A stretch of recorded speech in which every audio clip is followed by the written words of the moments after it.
1 Corinthiens au chapitre 3, nous allons lire les 4 premiers versets qui vont nous montrer que Christ seul mérite d'être glorifié. Nous venons de commémorer Pâques. C'est Christ qui est allé à la croix. 3 jours après, il est sorti victorieux d'entre les morts. C'est-à-dire que nous devons accéder à la maturité, grandir dans la foi. Jésus-Christ seul doit être notre référence.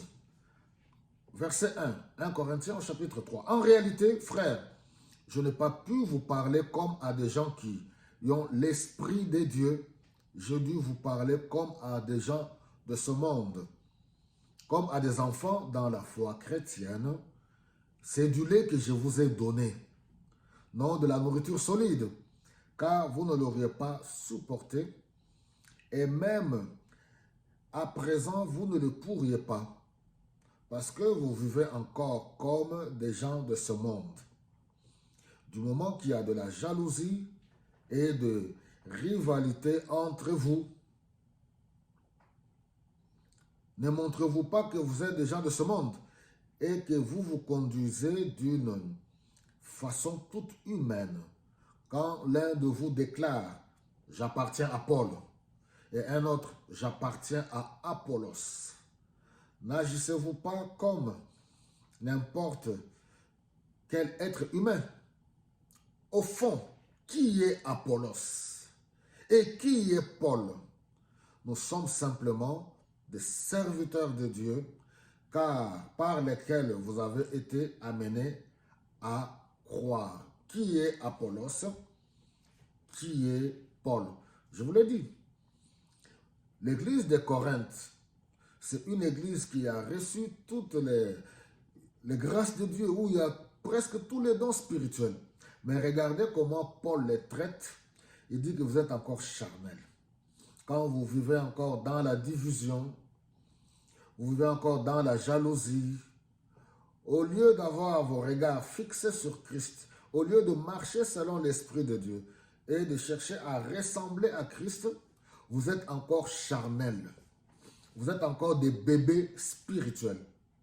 Et ce tableau me permet de revoir encore notre état aujourd'hui, quand les gens se battent à gauche et à droite pour tirer le drap de leur côté pour dire « moi je suis de telle église locale, moi je suis de telle obédience, moi je suis de telle congrégation, c'est notre pasteur qui est le meilleur, c'est notre daddy ».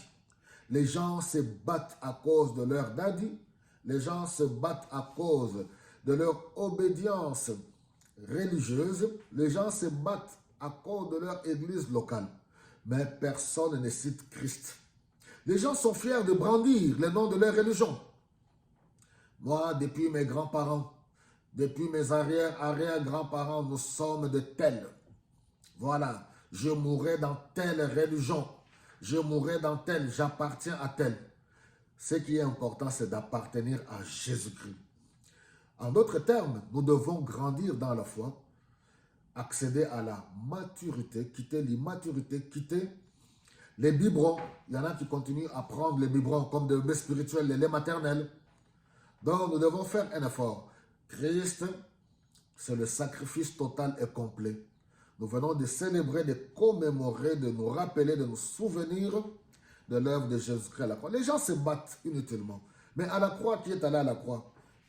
Ce n'est pas le nom de votre religion qui s'est pointé à la croix. Ce n'est pas le nom, ce n'est pas votre daddy qui est allé à la croix porter le péché de toute l'humanité. Que le Saint-Esprit nous aide à reconsidérer nos voies, à accéder à la maturité. Accéder à la maturité, nous sommes un dans le corps de Christ. Christ a payé le prix à la croix de Golgotha. C'est l'immaturité. Et nous, serviteurs de Dieu, nous devons encore davantage accéder aussi à la maturité, à aider le peuple. C'est Paul qui écrit. Qui est Paul? Qui est Apollos? De simples instruments, de simples serviteurs de Dieu. C'est Jésus que nous devons adorer. On ne va pas adorer les hommes, ni adorer nos églises locales, ni nos congrégations. Voilà. Peuple de Dieu, que le Seigneur vous bénisse abondamment.